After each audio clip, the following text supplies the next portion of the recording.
নমস্কার, আপনাদের প্রত্যেককে ইংলিশ টিউশনে সুস্বাগতম।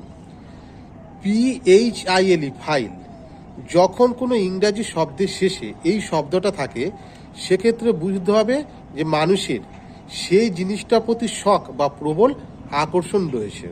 যেমন বিবলিওফাইল। বিবলিওফাইল বলতে যারা পুস্তক প্রেমী, যারা বইকে খুব ভালোবাসেন, যারা গানের প্রতি যাদের প্রবল আকর্ষণ অর্থাৎ সঙ্গীত প্রেমী, তাকে বলা হয় অডিও ফাইল।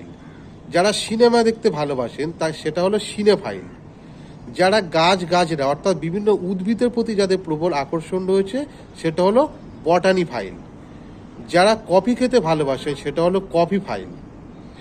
যারা নাচতে অর্থাৎ ড্যান্স করতে ভালোবাসেন সেটা হলো কোরিও ফাইল। আচ্ছা, তোমরা কি জানো যারা চা খেতে ভালোবাসে তাকে কি বলে? প্লিজ কমেন্ট বক্সে জানাবে। ধন্যবাদ।